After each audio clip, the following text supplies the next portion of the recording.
Hi guys, welcome to Real Football Talk. We'll be discussing Luton's derby against Watford, where we literally destroyed them and played them off the park. We have with us today Adil, David, and Michael. Will be going through what's happened in the game and analyze the real positive points from Luton and the terrible points from Watford. Really, who looking forward to going into the Premier League, but they look like a League One or League Two side, to be honest. David, what was your take on the game? I think you just said it. They were awful, Watford. I mean, we played very well today, really well, and you couldn't really pick a player to be man of the match. I know that they were doing it, and I didn't hear who the choice was, but there wasn't a player who had a bad game. Strangely, actually, perhaps Adebayo was the least effective of the players. He was causing them lots of problems. They struggled with him, but he wasn't actually ultimately effective today. But he carried, of course, a big threat. But Watford looked absolutely awful, and they didn't offer any threats really at any point. I mean, we talked about Adebayo before in terms of, Ade mentioned in the previous podcast, and I think you, David, as well, about his lack of conviction when he's in front of goal. Yeah. Sorry, David, you carry on. No. I think Michael, go on. Yeah, no, I think his positional play. I love him already. I just love him to bits, And but I think sometimes his positional play is a bit odd. He should be getting more into the 6-yard box, because that's where he's going to be most effective. And I agree with David's observation of his performance today. He was causing them difficulties, but he wasn't as effective as he has been in the earlier games. And I just wondered whether he was just a little bit tired, because he's running for all the games, he's up there on his own, running and chasing and harrying. But I suppose in a game where I would give most of the players 9 out of 10, he might have nestled it in on an 8.5. I mean, Michael, he did win us the penalty, so. He did win us the penalty, and that was late in the game, and another speculative run. And but what I was saying to David just before we came on was, for me, this is like the big local derby. You forget about games like Stevenage and Wickham, places like that. This is the big derby, and I don't think the Watford players understood that, entered the game with that spirit or enthusiasm. Where I think the Luton players, Nathan got through to them. This is a derby game. They're a bit closer to the action, as it were. The Watford players will be being paid vastly more than the Luton players. They are, many of them, international players. They don't care about Luton and Watford, but our players are, journeyman players, it could be said, and they are much closer to the fans' views on this. And I think it means more to our fans as well. We're more vocal, we're more enthusiastic than Watford fans. You see, every single time we play them and have played them over the decades, that the passion is from us. It's never from them. No, I agree.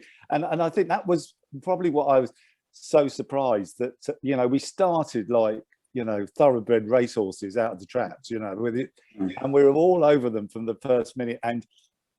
And I don't know whether they thought, mid-table team, we beat them earlier in the season, we're just a bit of a walk in the park, and another 3 points, Premier League, here we come. But I think it was a rude wake-up call. I agreed. I think that was the problem. I think they underestimated Luton and how they've improved. And I think, Adu, you have the setup for today and how both teams really lined up, and Luton kind of caused so much problems to Watford, really. Yeah, I mean, I thought the game was underpinned again by Luton's pressing, excellent pressing, and Watford actually just could not get the ball out the half. So what they resorted to is just long balls, but they were aimless long balls, so it's easy just to recover the ball. So yeah, but the thing about the derby is, other than Will Hughes, everyone is foreign in the Watford team. Yeah. So I actually don't think they understood the magnitude of the game as a derby, especially with the way they started. Yeah, and the bit I wanted to focus on was how well Luton caused problems for Watford to play the ball out from the back, because they're a team that want to build up from the back. But what was happening was Lua very cleverly was saying here, so they're marking out their danger man, Sarr. And what would happen was Clark was going in very tight on Lazar. And basically everyone else was going in tight on their man and leaving Lua to sit slightly in between. So he's in between, closing down if the ball goes to Firmino, but he's slightly in the middle. So none of the Watford players felt comfortable sending that ball across to Sarr. And I thought Naismith was narrow and excellent on Sarr. And so this whole situation was, a lot of the times it ended up with Berry pushing up on Ikong, and basically there's nowhere for them to play, and the only player who's looking to get on the ball was Hughes, and a lot of the times Berry was just marking him at the game. So again, I felt Lutons' dominance was largely due to the way they press. They're very good at pressing and making teams uncomfortable, not letting them play out. And then what'll happen a lot of the times, it'll come out here, and from deep, Lazar would just kick it, clear it, because he couldn't find any player. The only link was Hughes, and Hughes getting marked out by Berry. I assume that the players did that because they were instructed to do it by Nathan Jones. So it was really good coaching. Definitely, because other games we've seen the second striker go tighter on the fullback, but they understood the threat was Sarr. And Sarr was staying quite out wide, and Naismith was staying very narrow, but every time he was able to get to the ball. Or in general, Watford just couldn't play the ball out. I mean, they never had no confidence on the ball. I think the other thing we were even discussing at half time, the boys had worked so hard in the first half with no reward. You know, we'd come close. Some of the stats came up. We had 70% of the play. But when we didn't have the ball, we were working really hard to get it back. And we were just wondering whether they would, our team would just run out of steam during the course of the second half. But in fairness, I know Watford came into it a bit more in the second half, but the endeavour, the enthusiasm, and the hard work just never ever stopped. And it was, I think, it was amazing performance. Sluga never had a shot to save. Well, I made him man of the match actually. He was absolutely perfect today, so I made him man of the match. So, but yeah, he didn't have a save to make. And so no, excellent. And Naismith, great buy. I think he's going to be a real asset to the team. And and we've already talked about Elijah. He's a great asset. So suddenly it all looks a lot rosier. And given that they are now in a position where if they win their next game, they could theoretically go up in terms of points, if not goal difference, to 8th, I think it is, assuming none of the teams above win. And actually rather assuming that we score about 20 goals in that game. It will nevertheless have a big impact on our ability to capture players in the close season. I mean, Ardal, I'd be really interested in what you think about that. Yeah, I think Luton have shown that they target the players they want early. So I think they already know who they'd prefer to sign. I'm sure some groundwork has gone in with speaking to players, and obviously Luton are renowned for not paying over the odds to agents. So I think a lot of the homework has been done on the players they're targeting already. And the bigger the budget, the more ambitious they can be with the players they go for. We have to. I think a big one will be Dewsbury Hall, whether we can get him back. I mean, I think he's completely unaffordable. There's rumours he may be available on loan again for second season. I mean, that helps. I think the rumours that Dewsbury Hall would like to come back. Oh, is that the rumour? Well, that's what I read on a Leicester website. So we're hoping that's the case, because I think they want to keep him for pre-season, see how his development is, and then decide. Right. Well, that would be wonderful if we could get him back, because he's sort of returned form a bit. I thought he played very well today. Not as well as he was playing earlier in the season. He was still overhitting a few of his longer passes, but he was being a lot more coherent than he has been for probably the last 5 or 8 games. Yeah, mind you, his initial performances were so outstanding. He was man of the match, game after game. And as you say, he did go off the boil a bit, but he's a real asset to us. There's no two ways about it. Huge. Really, huge asset, yeah. you know. But I mean, you look at the individual players, and in terms of their control of the ball, they're not outclassed by, really, they haven't actually been outclassed in a single game this season, except when they've played big, powerful sides like, I think I mentioned this in our last podcast, Cardiff and Millwall. The only two teams who really looked seriously better than us. And in fact, they probably don't look seriously better when they play teams who are well equipped to play that type of game. So, you know, we outclassed Norwich. So it is an extraordinary commendation, I think, of the performance with a minuscule budget. I think that highlights how good this Luton team press teams. Because anyone who wants to play passing football, play out from the back, Luton's pressing and tactical shape off the ball is so good that the teams can't do it. And we struggle against teams that go direct. I guess even today, I mean, the only time Watford gathered anything was when they actually was able to play the ball in behind Bradley, who still we've noticed from the previous two podcasts we did that he has an issue reading the ball over that goes in behind him. So that was the only threat. And lucky today, Naismith was covering him and it's quite tight. So a lot of the times when it could have been a bit of a worry because Joe Pedro's got pace, Naismith kind of gets in and they kind of nullified the threat. So other than that, I mean, if that's an area I think if Luton can get another commanding defender like Pearce, and I thought Pearce was excellent today. I thought he was excellent, and his distribution was probably some of the best we've seen all season from. I mean, he won every header. He blocked. Yeah, I mean, he's one of those players, particularly in a local derby, that you want in your team. Yeah, because well, he and actually, Bradley. and Bradley, because they actually believe play it. well together. When they're allowed to play in the way they like to play. Graham Jones last season, not Nathan Jones, Graham Jones got them to play in a way that was alien to them, and they both look like League One players. But when they play as they did today, especially when supported by able fullbacks or wing backs, they look extremely solid. And And the fact that Watford didn't have a serious attempt on goal.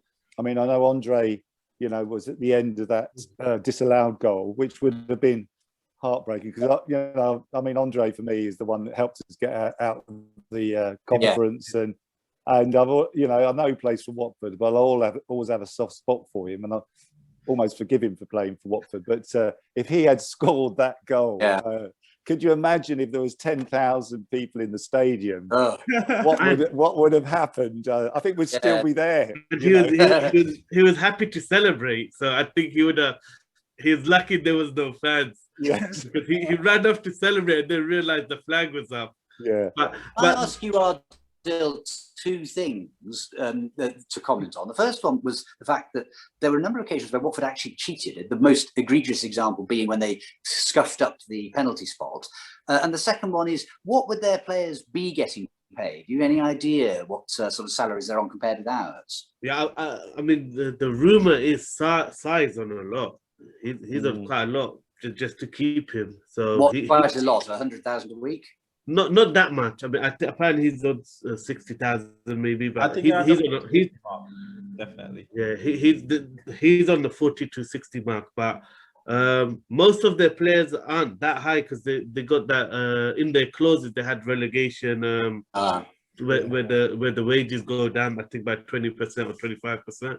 So most of them are on the 15 to 30 between that mark. So it's still a lot. It's still substantially higher than what Luton players are potentially getting. Oh, absolutely. Yeah, absolutely. Even if you say they are 15, 20K a week, that Luton. But when he was on 80, I think. He was on a huge amount of money when he went. So even if you went down 20%, he'd be on more than Sarr or whatever he's called. Yeah, I think I read that Andre was on around about 60,000. There is a website that provides a table of wages, which I'll forward on to you guys, and it's got all the Premier League and Championship wage structures, and where they got the information from and how accurate it is. But it's very interesting in terms of what the Luton team get paid. And we're getting paid. And we're getting paid, a couple of thousand a week. Lockyer, I think, was the most highly paid on £8,000 a week, something like that. But I'll send you the email link with the information, and it's staggering. And and as football clubs begin to report their end of season losses, yes, it is staggering to see what some clubs are how they're losing money hand over fist. It is an unsustainable business model, and I think it's the Football League has got to do something about it, really, because it is unsustainable. And going back to the cheating bit. Oh, well, I was absolutely horrified by the cheating. I was apoplectic. So yeah, I seriously, I would have sent off the player who was. Yeah, I felt the penalties. That is just, it's a terrible example for youngsters who might be watching the game, and it is, as far as I'm concerned, basic ungentlemanly conduct, and just give them the red card. They would never do it again. I mean, just for listeners who didn't see, Peralta basically stumped on the penalty spot before the penalty and made it muddy and cut the pitch up so that in the hope that the penalty striker slips as he takes the shot. He got yellow carded for it. But I thought the referee was very good because he actually let Collins take the spot kick just by the side of the spot because of the damage that they've done, which a lot of referees don't do. They still force you to play on the damaged turf. So that was good of the referee to recognize that it was unsportsmanlike conduct. And actually, I know you mentioned that. I did notice it was slightly to the right of the penalty right hand spot. side. And because we had a problem, didn't we, at Middlesbrough, where James managed to kick the ball twice, where his foot slipped on the penalty spot, and the goal was disallowed. So no, I thought the referee had a good game today. It wasn't a dirty game by any stretch of the imagination, and the chap who got sent off for Watford, I mean, why he was annoyed is absolutely beyond me, because it was so obvious a second yellow card. I mean, has he not read the rule book? I mean, and then to go and start kicking out the seats on the main stand, well, I think it's ridiculous. And even for that, I thought that was very clever from Nathan Jones, because they went to 3 at the back, but obviously Kiko Firmino is not a centre back; he's a right back. So then pushing Lua up into the gap was very good tactically, because then you're asking the question of a fullback to defend like a centre back, and the first time they played the ball in behind, he goes and trips Lua pushes. So again, excellent tactics, and these are the little things that making those right decisions are making the difference. I mean, if you look at the goal, the penalty is all from the way Luton Town press. Lazar couldn't. Clark was pressed him so tight that he panicked and tried to play the ball back towards the keeper and they hit it, but it's because the whole game they were under pressure to get the ball out and they couldn't. Clark was so good at pressuring Lazar that he forced the mistake. So I think tactically is a victory, really. I mean, this is a team most likely going to the Premiership next season, Watford. Don't look like a Premiership side. They look poor. I mean, I think I've already made them favourites. My favourites for going down. I agree with you. There's nothing about that performance that can give you any hope. What's happened to Deeney? Why isn't he playing? He's got Achilles injury. He's been out for a couple of months, I think. Yeah. I mean, that's the thing. Troy Deeney is the main reason why they sacked the manager and went to this current manager. The previous manager sacked because he dropped Troy Deeney and let it out to the press that there's internal issues with him, and that was the main reason why he got sacked. So Troy Deeney would have made a huge difference because he understands the derby. Yeah, and that's exactly the point I was going to make, was that someone like Troy Deeney leading the line for Watford, because he usually wears the skipper as banned as armband. Is as well. the club captain? I mean, he would have been shaking up these players. Yeah, he would have been shaking up the players who think, oh, this is just an ordinary game from some chaps who are 12 miles up the M1. You know, he would have understood that this is, you know, a really big important day in the club's fixture list. But you know, you can only beat the team that's in front of you, and we handsomely took them apart today. It was. I mean, if we can get Adebayo to learn how to attack the ball. Yeah, because he sits back a lot on these shots, and that's why either goes high or he misses it. But if he learns how to attack these chances, I think, you know, I'm getting more and more confident about Luton's chances next season, because we need to hire a attacking coach. I play nearly every team we come across. Yeah, I mean, if he had scored Adebayo's, if he had scored that bicycle kick, I mean, it would have been goal of the season almost. I know, I think he may have technically been offside, but you know, that sort of. I mean, I think there was an easier way of trying to make an attempt on goal, but yeah, he could have headed that. I felt he should have really headed that. It's a bit too high, but yes, he should have headed it. But, it gets back once again, I think, to a comment I'm going to refer to that I made myself in a previous game, that he does play very unselfishly. He knows what the other players are doing and where they are, but it detracts from his powers as an out-and-out striker, and he really does need to be told to be utterly selfish, because he's got the capability to score billions of goals. And you know, if we're getting the ball to him a bit more often, as we have been in the last few games, then you know, he really could be a force next season. Well, David, the goal I think he scored against Wickham, I think the header. I mean, that showed the great powering.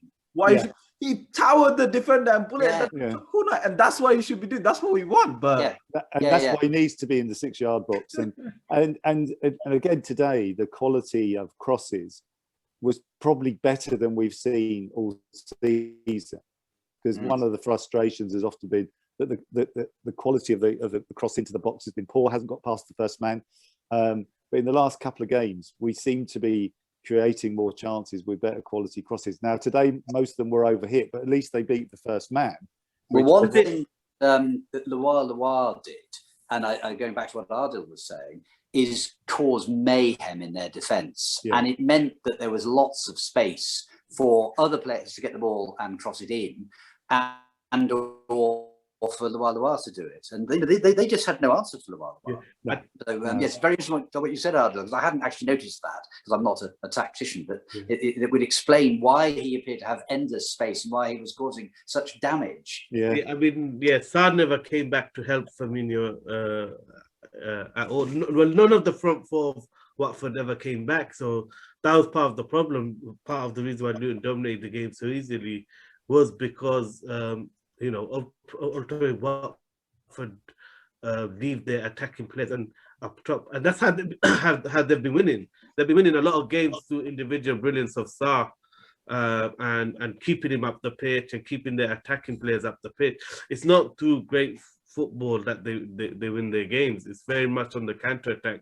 They blitz teams. So and that's why every game their possession stats are low, because do you think they don't dominate the ball? They were being slightly arrogant in the sense that obviously leaving 4 men up in every game, etc. They just think they're better than the other teams, or surely two different teams. You got to cater to. They've been on an excellent run, so you can't. You're not gonna change it. I mean, they've been on I think they only lost 1 in the last 9 or 10. So they've been on a winning run. So you can't really fault the approach. It's working, but definitely if they go with that approach in the Premiership, I mean, they're gonna. I can't see them even having a way of getting any points. I mean, that type of football, that type of football ain't gonna cut it in the Premiership. Well, it'd be joyous if that did happen. I mean, you have to be able to play the ball out. Sheffield United have barely picked up a point, have they? So I mean, it must be, if you've really got the formula wrong, quality of that division is such that you can just plummet out of it embarrassingly. and that's what I think has happened in the Premier League this year. I know we're talking about Luton, but if you take Liverpool, for example, the other teams have worked out how they managed to win so many games.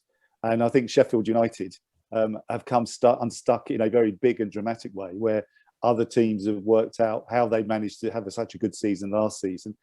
They may have been unlucky with injuries as well, which obviously is a factor at times. But I think, yeah, if your formula is not robust, then in the Premier League, you'll be found out and destroyed. Yeah. I mean, I think it's a little bit harsh to suggest they'll get 0 points throughout the whole of the season. That's a little harsh. But, yeah, definitely. I mean, a very happy thought. If they play like they did today, I just can't see how they'll be a threat. No, I really can't. I mean, they can't play the ball out from the back. They're not good at playing balls in behind. There was one area of Watford's game that actually was working today. No. So just based on that, I'm saying, but I'm sure they'll have games where they play a lot better than they did today. Yeah. But I think Premiership is, most teams are pressing high now, and if you can't play around the press and pass around the press, you will struggle. So the way Luton press is like the way you'd expect the best teams in the Premiership to press. It's very tactical, very targeted. So I think, Watford will have to definitely make a lot of adjustments once again.